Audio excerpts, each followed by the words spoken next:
record. Aqui, estamos. Voltamos, então eu vou aqui, record.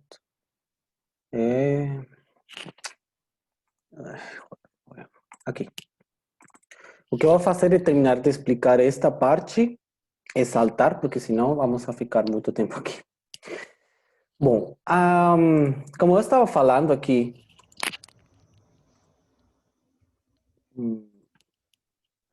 todas praticamente essas mudanças, o que mostraram foram que foram muito rápidas, tá? E com alta amplitude. Quando fala de alta amplitude, é que aconteceu em regiões bem grandes, tá? Não somente aconteceu em um ponto, em um pontinho, tá?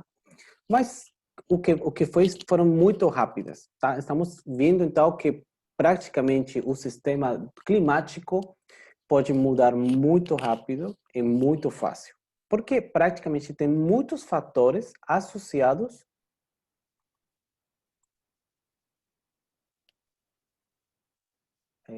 Não escuto a aula. Eu estou Leonardo. escutando. Tá. Leonardo. Eu estou escutando. Tenta entrar, ingressar novamente.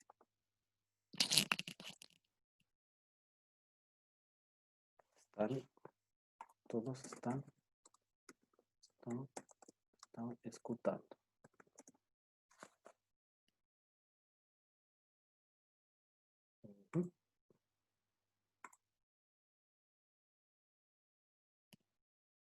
Vamos a ver. Descartar. Ok, vamos a Leonardo Batista. A ver, tentemos a ver. É uma... Não sei, vai ser uma loucura em graduação também. Isso. Vamos a ver. Quando... Leonardo, se... ¿Escutas? ¿Escutas ahora? Connecting to audio. Acho que sí. ¿Escutas, Leonardo? Ya. ¿Escutas bien, Leonardo? Batista. ¿Escutas? Ahora. Isso. Tá bom. Tá, voltamos. Share screen. E aqui. Share. Bom. Aqui. Ai, Jesus. Bom. Vocês têm aqui... estão enxergando o Power? Ou não? Não. Eu não estou enxergando. Ai, Deus mío. A ver, stop sharing.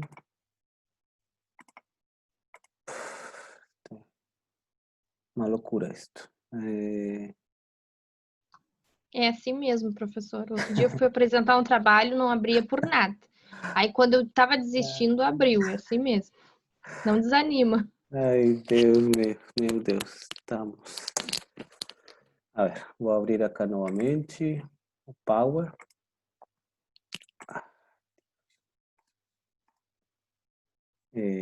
A ver. Hecho. Share. Aqui. Aí? Eu tô vendo. Isso, tá bom, foi. Então, isso. E, agora perdi onde estava. Acá. As mudanças, tá, demonstraram ampla coerência espacial. O que aconteceram é que praticamente, em resumo assim, o gelo foi muito estendido em todo o planeta, tá? Mas quando foram analisadas com maior resolução temporal, em pequenas partes mais curtinhas, não foram sincrônicas. O que quer dizer que praticamente para todo o globo foi menos temperatura, mas ainda assim tinha fatores que reduziram estas situações de gelo, de congelamento, tá? E isso é bem importante, porque quer dizer que tem fatores ainda assim que podem impulsar ou podem trocar microclimas ainda quando todo o planeta está indo para o gelo. Isso é praticamente o que acontece agora. Por exemplo, tudo isso quando falamos de microclimas, praticamente faz parte desse sistema climático. Então, praticamente quando falamos de tudo o globo, também temos que ver que quando vamos dentro de microclimas e microtempos, situações bem pequeninas, as situações não sempre são as mesmas que o geral. E que praticamente foram produzidos avanços e atrasos complexos interhemisféricos, quer dizer, entre as duas porções mais importantes do continente, de continente que tem na Terra, que são a Eurafrásia e as Américas, que precisam de mecanismos retroalimentadores para amplificar e propagar mudanças. Então, praticamente tudo isso que vai acontecer em um local vai ter sempre algum tipo de conexão com outra parte do hemisfério, tá? Especialmente nessa da superfície dos continentes. Vamos deixar isto para a próxima aula, tá? E vamos a começar aqui agora com o rol da biologia e comportamento do sistema terrestre. A questão biológica é bem importante para a geografia e para vocês, porque isso faz parte do que está acontecendo com os feedbacks e toda a retroalimentação que tem. As questões locais vão se assegurar dentro das situações globais. E mesmo assim, das situações globais, o contexto global vai ter efeitos sobre a uma escala muito mais localizada, tá? Aqui, por exemplo, temos 3 tipos de florestas. Uma floresta, eu não posso ler aqui. Uma floresta, oh, Deus. A ver, aí? Vem? Vocês veem? Vocês estão enxergando? Sim, não? Uma floresta tropical, que é uma floresta templada e uma floresta boreal. O que acontece praticamente dentro desses 3 florestas, não? Pensando que não são praticamente as mesmas espécies, mas em geral, o que acontece? Por exemplo, as florestas tropicais, eles têm um menor armazenamento de carbono, tem uma forte capacidade de reduzir as temperaturas através de uma forte evaporação e também tem um decrescimento de albedo moderado. O que quer dizer que praticamente tudo isso que está acontecendo dentro dos sistemas tropicais florestais é isso, uma forte redução do carbono, do sequestro de carbono, uma forte capacidade de reduzir a temperatura através da evapotranspiração e uma redução desse albedo. Tá? O albedo, vocês viram na tarefa anterior, na atividade anterior, que seja muito importante praticamente porque ele vai a reduzir ou aumentar a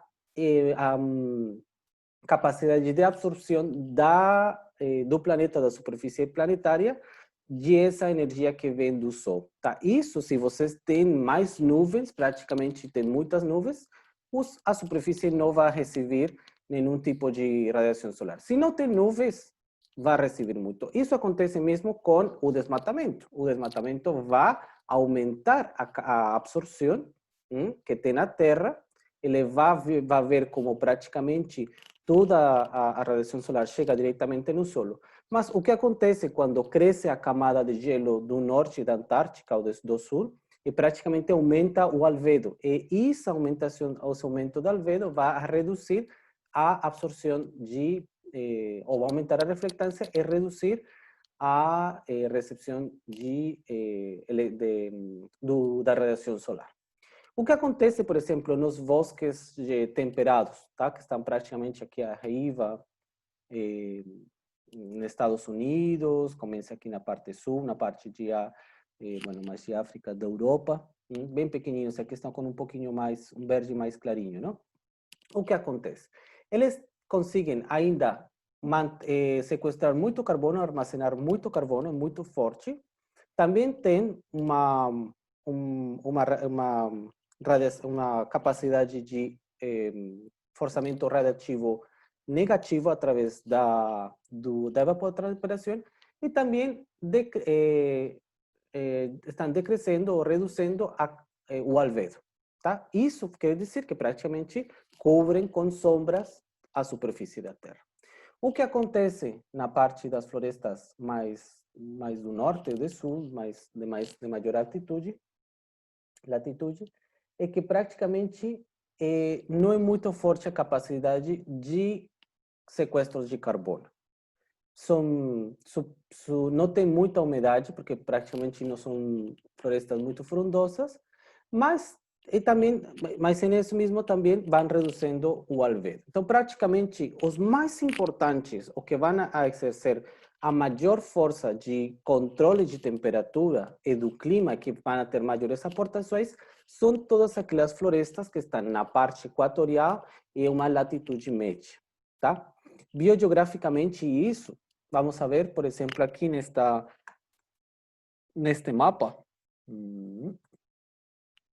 aqui, vamos a ver como praticamente esta quantidade importante de floresta tropical, que vem sendo muito importante, cobre uma boa parte da superfície. Isso vai reduzir o albedo. Vocês sabem aqui, então, que a radiação solar é muito mais alta, tá? O que acontece, por exemplo, num local, vamos a ver quem está por aqui, Gianluca, você pode aqui falar? Um momento. Ronaldo, eu estou só com a foto do meu guri. Tá. Então, eu quero te perguntar, aqui temos uma forte radiação solar, tá? Esta é uma parte que não tem, que praticamente são desertos, tá? Tem algumas partes de pasturas muito leves aqui no Cazaquistão, tudo isso, mas praticamente tudo é deserto. O que acontece com a radiação solar? Que tipo de albedo tem o deserto, neste caso? É um albedo alto ou um albedo baixo? É baixo. E baixo o albedo aí, da praia, por exemplo, o deserto tem um albedo baixo? Que eu não estou te entendendo, meus fones estão ruins. Tá bom, tá bom. Eu estou mais chutando do que... A ver, Leonardo Batista. A ver se está por acá. Vamos ver. Sim. O albedo. O que acontece com o albedo do deserto? No deserto, como não vai ter no caso, a vegetação, no caso que a gente tinha explicado das árvores, o albedo vai ser maior, que ele vai refletir mais, né? O poder de reflexão vai ser maior. Exatamente. O que acontece, por exemplo, vocês quando vão no deserto, ainda quando estão por aí na praia, assim que é bem tranquila, vocês vão ter muito calor, tá? Vão ter muita força da radiação solar. Mas quando chega a noite, ele vai liberar tudo. Ele não vai armazenar nenhum tipo de calor, tá? Porque praticamente não tem umidade nessa superfície. Como não tem vegetação, a evapotranspiração é nula, tá? Os desertos normalmente não têm nenhuma cobertura de nuvens durante todo o dia. E isso vai levar, por exemplo, que toda a radiação solar que é recebida é remitida e perdida, tá? Tipo 8 da noite já não tem nenhum tipo de temperatura e a temperatura vai descer, tá? Isso acontece, por exemplo, nos locais muito grandes e bem importantes. Aqui temos o deserto do Gobi, toda da Península Arábica e também do Saara. O que acontece, por exemplo, quando temos muitas altas temperaturas aqui na região, em verão, por exemplo, aqui em Stefani, o que vai acontecer, por exemplo, em verão, neste local do Polo Norte, com o albedo, as temperaturas?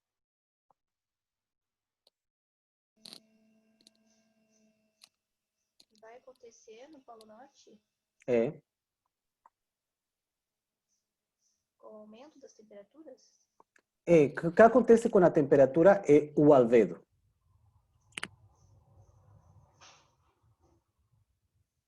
Olha, eu acho que... Não sei. Bom, durante derretimento devido à alta reflexão? Uhum. É isso? Isso. Às vezes eu entendo, viu? O albedo é a capacidade sempre de uma superfície de refletir muito, tá? De refletir toda a energia. Quando tem muito albedo, o albedo é muito alto, por exemplo, as nuvens, as camadas de gelo, elas refletem todo. Quando tem um menor albedo, por exemplo, nas partes de floresta bem densa, quando é bem forte a floresta, vai reduzir o albedo, neste caso. Então, isso vai permitir que haja maior captura da radiação solar. Então, o que acontece, por exemplo, no norte, quando vocês têm uma cobertura que não tem cobertura vegetal, não um deserto, é uma camada de gelo. Como é gelo praticamente durante o verão, ele vai se reduzir e vai a diminuir o albedo superficial, porque praticamente passa de ter 100% de gelo a passar a 50% de gelo. Tá? Isso vai a permitir que tudo no redor seja um pouco mais quentinho. Tá? E essas mudanças são o que está acontecendo praticamente durante o desgelamento do Polo Norte, do Antártico. Porque praticamente o que está acontecendo é uma redução constante que não volta, o gelo não vira novamente no seu superfície normal, sino sempre vai constantemente se reduzindo. Isso vai reduzir o albedo. Quando vocês têm menor albedo da superfície da Terra meridiana, o que vai acontecer? Professor, quando tem o menor alvedo na superfície da Terra, fica mais protegido, tem menos reflexão, seria isso? Teria Mas a maior, probabilidade, quando tem maior albedo, tem menor reflexão. Quando tem esse menor albedo, vai ter menor reflexão. Então, Menor reflexão, é isso? exatamente. O que vai acontecer? As temperaturas vão Menor reflexão vai ficar uma baixar, temperatura, baixar, né? Seria aumenta a diminuir. probabilidade. vai diminuir a temperatura com menor albedo? Eu entendi, posso ter entendido errado. Para mim, com menor alvedo, tem mais proteção, diminui. Não. O albedo, imaginem assim, por exemplo, o albedo é a capacidade de refletir, tá? De Tá, refletir. reflexão. Tá. Quando Tá. vocês têm menos capacidade de refletir, tudo vai ser mais absorvido. Então, a temperatura da Terra, da toda a superfície da Terra, vai aumentar.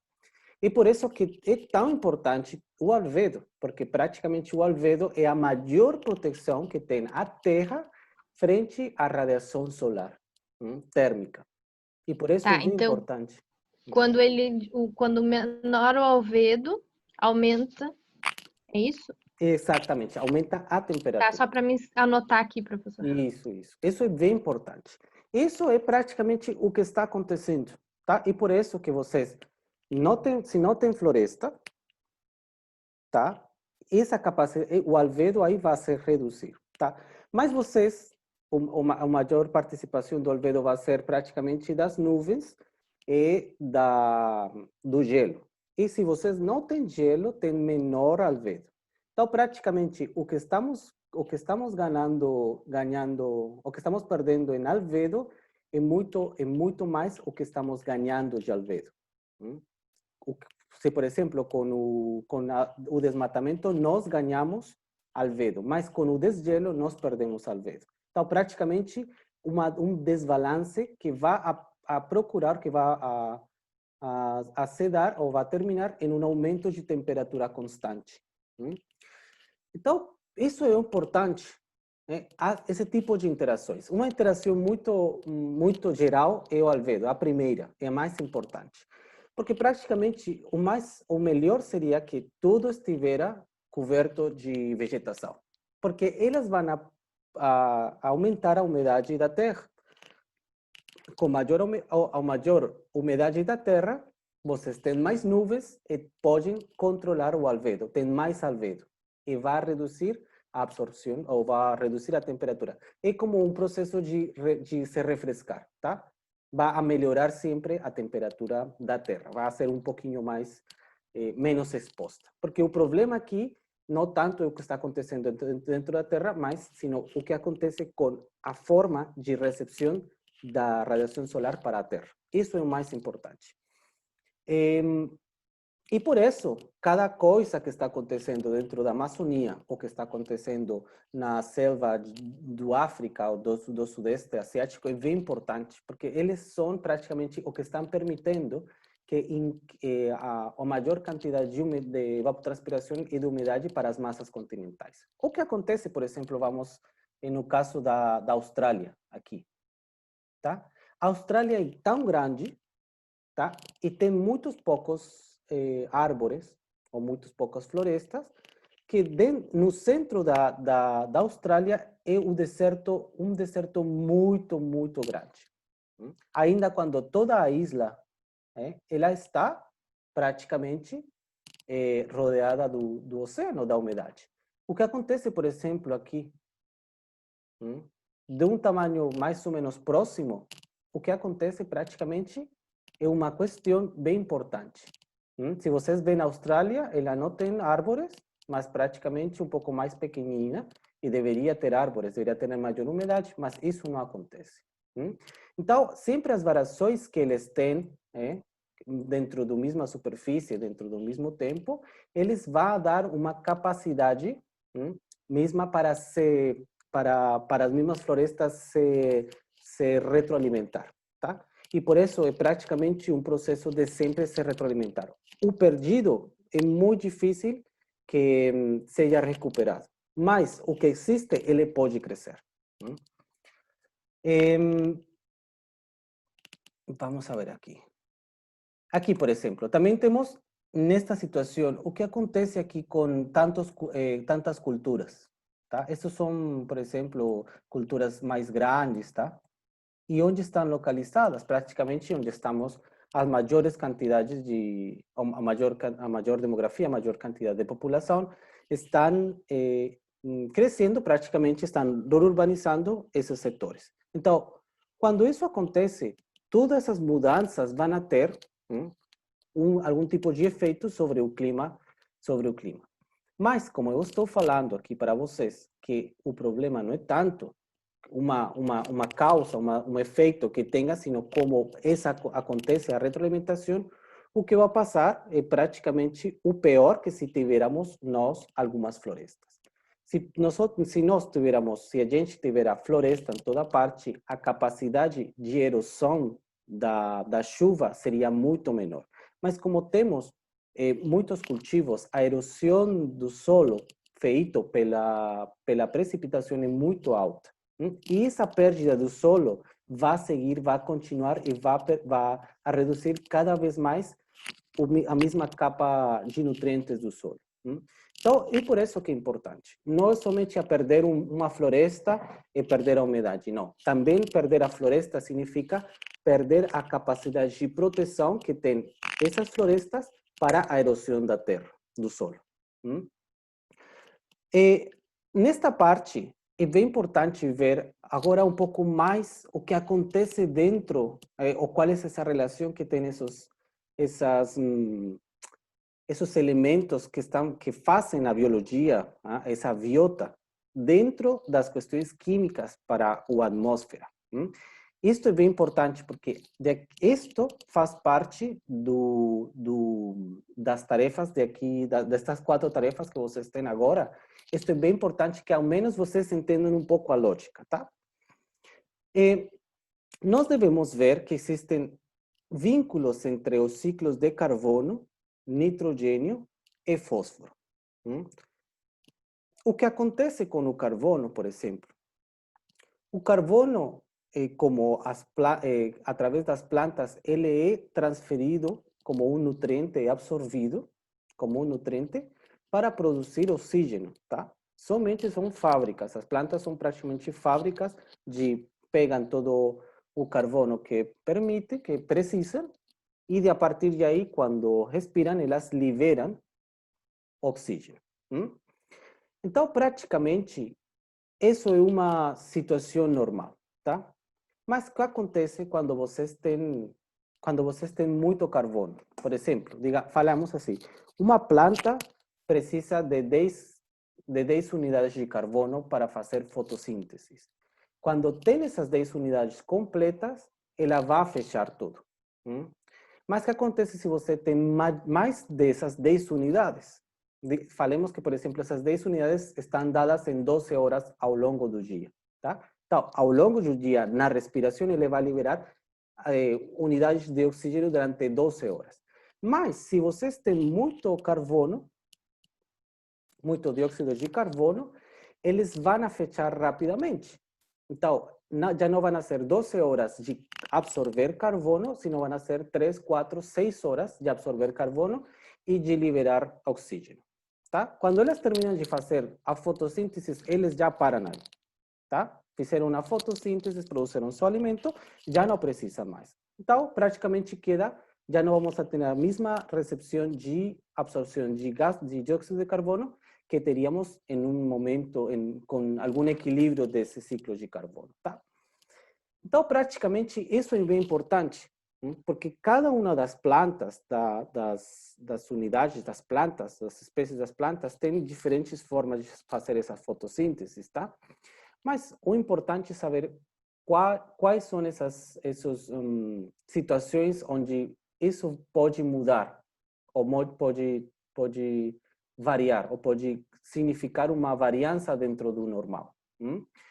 Vocês têm aqui, por exemplo, que praticamente tudo o que aconteça, tá, dentro do ecossistema, praticamente está relacionado com o ambiente abiótico.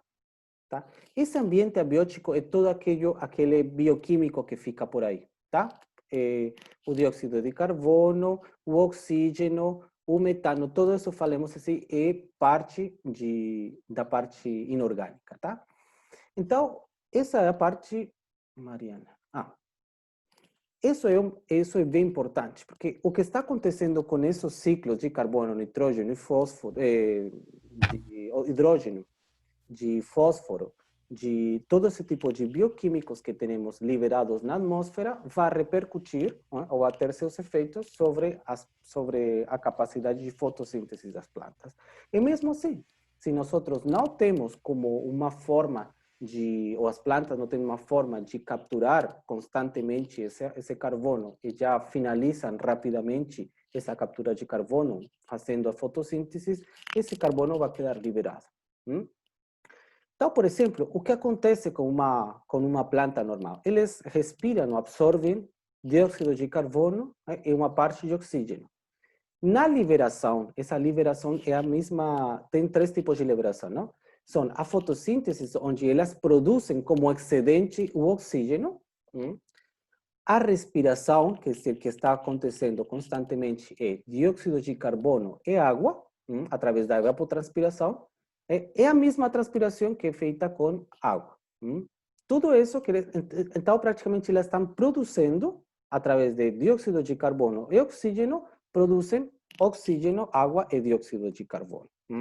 Isso é bem importante.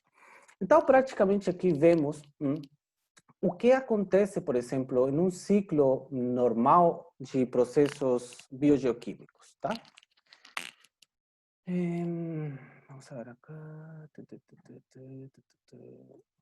Ponteiro, caneta. Bom, aqui temos, por exemplo, os ciclos biogeoquímicos, tá? Tem uma qualidade de lixo, praticamente, os excedentes. Esses excedentes vão se decomponer e isso vai liberar uma disponibilidade, ou disponibilizar alguns nutrientes. Também alguns nutrientes vão se perder e outros vão a voltar para o ciclo de nutrientes das mesmas plantas, tá? Nesta parte temos, por exemplo, os fluxos ecológicos, que são fluxos de energia e água. Temos, por exemplo, nesta parte, temos uma temperatura da folha, que ela vai a condicionar o fluxo de energia. Temos água no solo e uma estrutura vegetal. Tá? Isto praticamente são algo que nós chamamos, não quero dizer isto, borracha. Rasgos, vocês conhecem, é rasgos, certo? A palavra rasgos ou características? Qual é a palavra correta no português? Característica. Bom, tem características funcionais das plantas. Tá? As características funcionais das plantas é uma estrutura vegetativa. E essa, como a palavra, como a sigla fala, é uma funcional. Quer dizer, funcional. Que cumpre uma função, desculpa, está em espanhol, uma função para a planta. Por exemplo, uma planta precisa de ter a maior quantidade de luz solar, tá? De atrapar a maior quantidade de luz solar. A planta, o que vai fazer? Vai criar em ela, ou através de muita evolução, vai ter folhas muito mais grandes, muito mais longas, tá? Porque essa forma, ela tem a possibilidade de capturar maior quantidade de luz solar. O que passa, por exemplo, se está num local muito desértico, é muito quente, não tem disponibilidade de umidade, as folhas vão desaparecer ou vão se reduzir até voltar em uma espina, não? Espina é a palavra, não? Por exemplo, o cactus tem espinas. Certo? Aí a palavra espina, não? Espinhos. Espinhos, isso. Então, praticamente, todas as folhas vão se convertir em espinos, tá? Porque elas já não precisam mais esse espaço, ou já não precisam capturar tanta energia solar, porque elas já têm praticamente toda a energia solar acima delas, constantemente. Mas é diferente. Na Amazônia, vocês têm folhas muito grandes, excessivamente grandes, porque elas precisam da maior quantidade de luz solar. É uma competição constante para elas. Então, essas características ou rasgos funcionais são que vão fazer, estão dados dentro da competência, dentro da convivência de umas plantas, mas vão permitir umas características próprias dos fluxos de energia. Um fluxo de energia, praticamente, é quando o sol, a radiação solar, chega até a planta, e a planta vai se alimentar e vai crescer fortemente. Tá? Essa está aí acontecendo uma transferência de energia. Como, por exemplo, a planta transfere a energia é quando ela morre. Tá? Ela tem um tempo de vida, ela vai morrer e toda essa energia que ela consumiu vai voltar praticamente para a natureza, tá? Dentro do ciclo dos nutrientes. Vamos apagar aqui. Isso. Então, o que acontece, então, praticamente dentro da resposta do dióxido de carbono pelas plantas? Qual é a resposta que elas têm? Aqui temos, por exemplo, uma entrada, tá? Entradas de diferentes jeitos de dióxido de carbono. Ela é conduzida através dos estomas, não? Que são praticamente a respiração que faz a planta, as folhas, não? Ela é transpirada, chega a se convertir praticamente através da temperatura, etc., e é nutrida hacia o crescimento das raízes. E por outro lado, também o dióxido de carbono é usado dentro da fotossíntese, aumenta a capacidade de nutrientes, até chegar novamente ao crescimento das raízes, tá? Aí o que vai acontecer é praticamente um ciclo onde a mesma planta vai permitir uma liberação mesma do CO2, que é isto. Tá? E ele vai voltar para a atmosfera. Somente assim, com tudo isto, o que está acontecendo, tá? Ou todas as implicâncias que tem o carbono, somente isso é para carbono. Tá? Imaginem os outros ciclos. Ou tudo o que está acontecendo. Tudo isso tem uma importante implicância dentro do ecossistema. O que acontece com a liberação do dióxido de carbono, ou maior disponibilidade, vai ter seus efeitos aqui diretamente sobre as mesmas plantas. Algo bem importante, o fitoplâncton. O fitoplâncton, por exemplo, aqui estamos falando, são em continentes, em terra, em superfície, mas o fitoplâncton do mar é praticamente o mais importante, muito mais importante que as florestas da terra, porque elas são praticamente aquelas que produzem a maior quantidade de oxígeno e também têm a capacidade de fixar e transferir a outras camadas do oceano, do mar, o dióxido de carbono.